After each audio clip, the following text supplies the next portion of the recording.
Bonjour! Dans cette nouvelle vidéo, je vais vous parler des habitudes, comment cela fonctionne, comment elles se construisent, et puis je vous donnerai une méthode en 9 étapes pour y arriver plus facilement. Parce que créer une nouvelle habitude demande de l'énergie et de la volonté, j'ai également intégré dans la description un plan de suivi que vous pourrez télécharger et qui vous aidera dans votre cheminement. Si l'explication de comment ça fonctionne vous intéresse moins que les étapes, vous trouverez dans cette description les chapitres et le minutage pour aller directement, par exemple, au début des 9 étapes.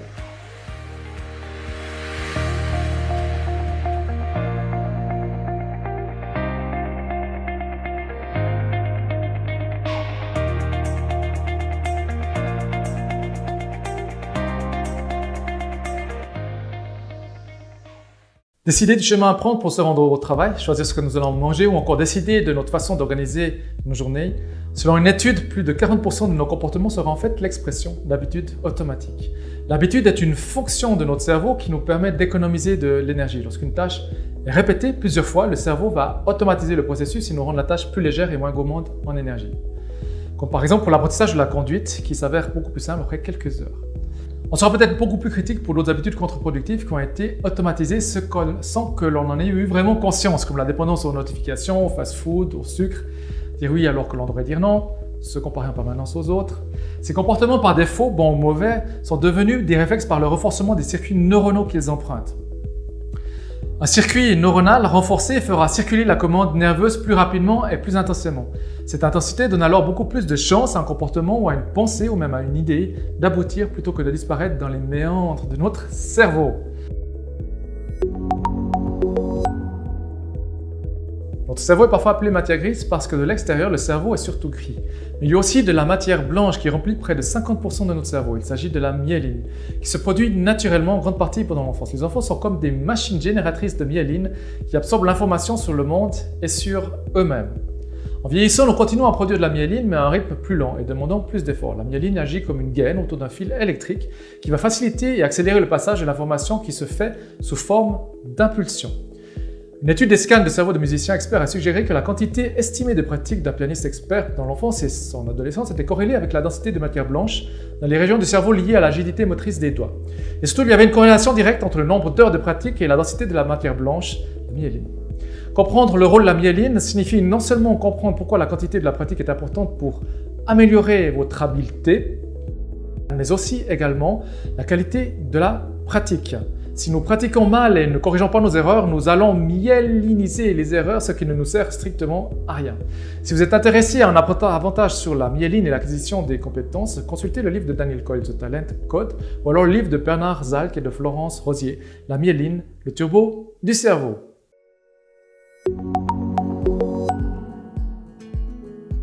En répétant une activité, un nouveau comportement de manière consciente, nous allons automatiquement activer la capacité de notre cerveau à s'optimiser. Il remarque qu'il doit effectuer plusieurs fois la même tâche et va chercher à réduire l'énergie nécessaire à accomplir cette tâche, en facilitant et en accélérant le passage des impulsions électriques indispensables à l'accomplissement de cette tâche. De plus, l'habitude porte en elle une récompense. Le fait d'accomplir une tâche dont le résultat connu à l'avance est garanti à 100% active un processus de récompense interne. Le comportement automatisé nous donne un sentiment de compétence et de sécurité. Cela ne nous met pas à rude épreuve et nous donne un sentiment positif. Un nouveau comportement, par exemple faire du sport, n'est automatique que si vous le répétez régulièrement.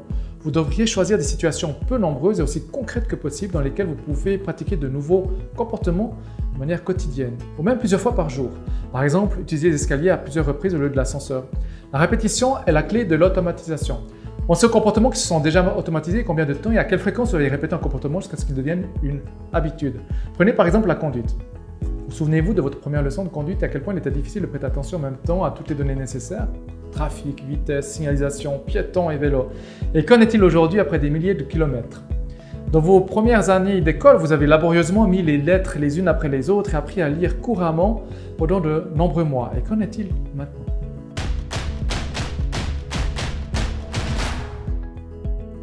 Dans une étude publiée dans le journal européen de la psychologie sociale, une équipe de recherche a relaté qu'en moyenne 66 jours, soit 2 mois, s'écoulent avant qu'un nouveau comportement devienne automatique. Et cela peut varier considérablement en fonction du comportement de la personne et des circonstances.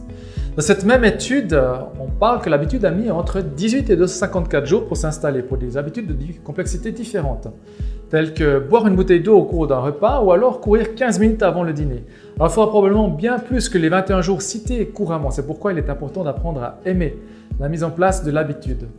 De ne pas se faire de reproches si après 3 semaines, l'habitude n'est pas encore totalement intégrée.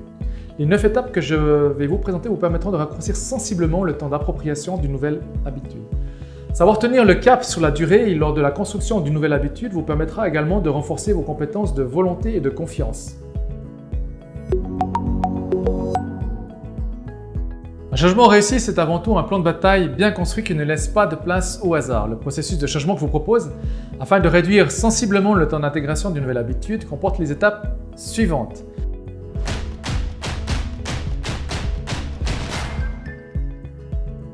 Alors, quelques nouvelles habitudes peut-être pour commencer qui peuvent être aidantes. Ça peut être boire plus d'eau, lire régulièrement, faire une activité sportive régulière, passer plus de temps dehors, prendre soin régulièrement de ses proches et de son réseau, dormir suffisamment, écouter activement, se traiter comme on aimerait que les autres nous traitent, se fixer régulièrement des objectifs.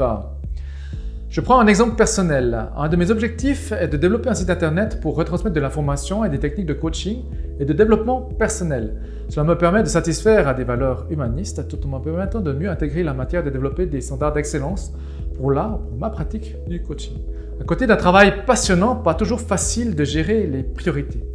Vu que je n'ai pas trop de problèmes pour me lever tôt le matin, je me suis décidé à faire du sport au moins 4 fois par semaine le matin. Ceci afin de me mettre en énergie et ensuite de développer quelques idées avant de commencer la journée. Ainsi, pour mon objectif, l'habitude de pratiquer régulièrement le sport correspond à un objectif de santé, mais c'est également un élément important qui m'aide dans l'atteinte d'un autre objectif important. Et vous, à quel objectif vous reliez votre nouvelle habitude et en quoi est-elle importante pour vous? Et qui serez-vous le jour où cette habitude se sera installée?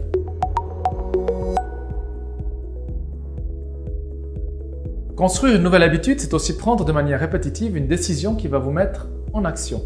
Et ceci jusqu'à ce que l'habitude soit intégrée et que le cerveau ait construit les autoroutes nécessaires. La prise de décision consciente est une charge mentale qui va consommer de l'énergie. Construire une nouvelle habitude va vous demander plus d'énergie au début parce qu'en plus de l'énergie nécessaire à l'action, vous devez en dépenser pour construire un nouveau chemin neuronal plus simple et plus direct. Rappelez-vous l'apprentissage d'une nouvelle matière à l'école, les premiers apprentissages dans le monde professionnel.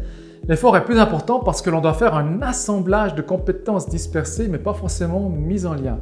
Si vous voulez maximiser vos chances d'intégrer une nouvelle habitude, il est important de gérer votre énergie. Sinon, c'est un peu comme essayer de lire un livre alors que l'on est fatigué, c'est impossible d'intégrer le contenu et la lecture reste très superficielle.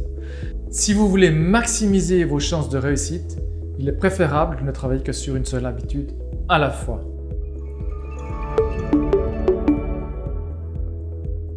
On l'a vu précédemment, chaque prise de décision va vous demander de l'énergie. Se préparer à l'avance permet d'alléger le processus de décision et de mettre toutes les conditions favorables pour que votre habitude puisse être mise en place plus facilement.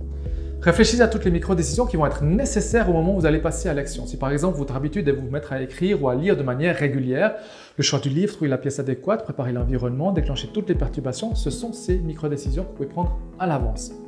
Le soir, je prends 5 minutes pour réfléchir à ce que je vais faire durant mes 30 minutes de sport du matin. Je prépare mes affaires et la pièce dans laquelle je vais faire mon sport. Ainsi, le matin, je n'ai qu'une seule décision, c'est de me lever pour aller jusqu'à la pièce. Il m'est arrivé au début de ne rien avoir préparé. Le matin, à force de me demander ce que j'allais faire de mon cerveau encore embrumé, le temps que j'avais à disposition était déjà dépassé.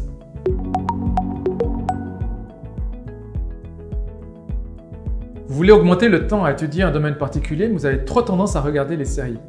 Vous faire une tasse de thé, par contre, ne vous demande pas d'effort particulier quand vous regardez la télé. Utilisez le truc de la tasse de thé pour vous permettre de trouver l'énergie, de vous diriger dans une autre pièce, moins distrayante, pour effectuer peut-être un bloc de travail de 30 minutes. Cette étape consiste donc à changer très légèrement une habitude préexistante, puis à construire progressivement une nouvelle habitude par-dessus. À l'habitude de regarder des séries, vous pourriez progressivement, par exemple, intégrer les sous-titres ou les regarder en anglais afin d'améliorer vos connaissances linguistiques. Si vous voulez, par exemple, vous lever plus tôt, que cela implique de vous coucher moins tard, vous pourriez déclencher les comportements qui déclenchent l'habitude d'aller se coucher une demi-heure plus tôt, en se lavant les dents, en préparant ses affaires pour le lendemain, ou simplement en appuyant sur le bouton off de votre télévision, ordinateur ou tablette.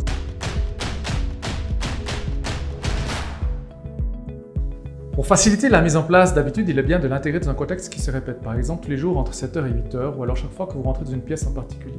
Engagez-vous pour un nombre important mais réalisable de répétitions. On l'a vu, 21 jours, 66 jours, une année, difficile de donner un chiffre définitif pour la création de nouvelles habitudes. La tenue de la nouvelle habitude sera également dépendante de la qualité que vous avez pu mettre quand vous l'avez construite. Si on ose faire la comparaison de la phobie à une habitude, vous conviendrez qu'il n'y a pas toujours besoin de beaucoup de temps pour qu'elle se mette en place. L'intensité de la réponse émotionnelle joue certainement un rôle que l'on pourra optimiser lors de l'étape numéro 1. Ce qui est important, c'est de déterminer le nombre de répétitions qui donnera une tension suffisante à votre challenge. Et puis à la fin de ce challenge, libre à vous de le renouveler ou pas.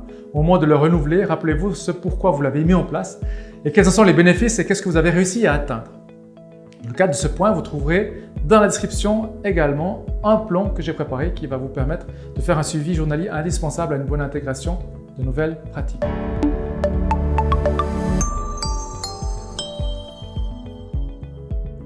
Pour intégrer ma routine sportive du matin, j'ai commencé par une routine qui m'a permis de me réveiller une heure plus tôt que d'habitude. Puis une fois installé, j'ai pu intégrer le sport. À chaque fois, on peut choisir d'y aller par palier, réfléchir à comment installer plus facilement l'étape suivante à l'intérieur de cette routine.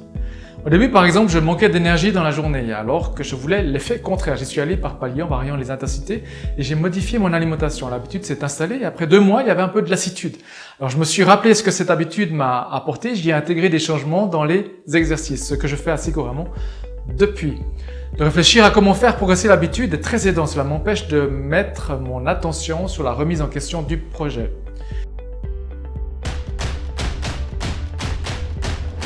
Pour intégrer de nouvelles habitudes, il va falloir franchir des obstacles. Plus vous les aurez préparés à l'avance, plus il vous sera facile de passer par-dessus. Les obstacles peuvent être le calendrier, l'endroit, la météo, le niveau d'énergie ou même la confiance en soi.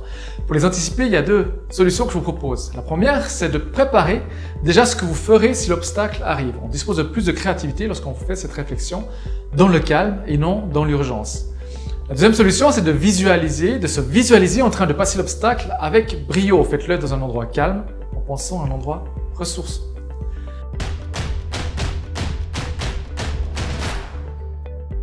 Suivez vos efforts et faites part à votre entourage de votre nouvelle habitude. D'après l'effet Hawthorne, on aura en général une plus grande tendance à tenir ses engagements si l'on sait que l'on participe à une expérimentation qui sera observée par d'autres.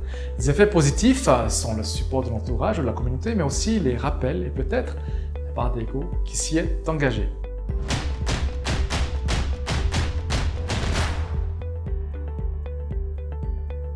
Plus la connexion émotionnelle sera intense, plus il vous sera facile d'intégrer une nouvelle habitude. Quelles sont les expériences que vous pourriez intégrer dans l'habitude qui vous permettront de renforcer cette connexion? Lorsque je vais courir, je prends beaucoup de plaisir à observer la nature et à changer régulièrement de route pour découvrir de nouveaux horizons. J'intègre une période d'étirement un peu plus calme à la fin. À chaque étape importante, récompensez-vous. N'oubliez pas que la récompense doit être proportionnelle au résultat. Célébrer la petite victoire contribue à renforcer la confiance et l'habitude. Pas besoin de chercher trop loin, ça peut être une petite activité qui vous fait plaisir, ou alors simplement de ne rien faire du tout. Pour que la récompense fonctionne, il ne faut pas qu'elle devienne une habitude. Récompensez-vous de manière irrégulière. Voilà, je vous rappelle le plan mis dans la description, fait exprès pour vous, que vous pouvez télécharger gratuitement. Si vous avez aimé cette vidéo, que vous y avez appris quelque chose de nouveau, n'oubliez pas de signaler avec un like. Et si vous voulez être informé des prochaines vidéos, abonnez-vous. La prochaine vidéo sera dans la continuité de celle-ci puisque je vous proposerai une méthode pour abandonner une habitude qui ne vous sert pas actuellement ou qui est simplement toxique. Voilà, en souhaitant que la force soit avec vous pour l'intégration de nouvelles habitudes, je vous dis à bientôt.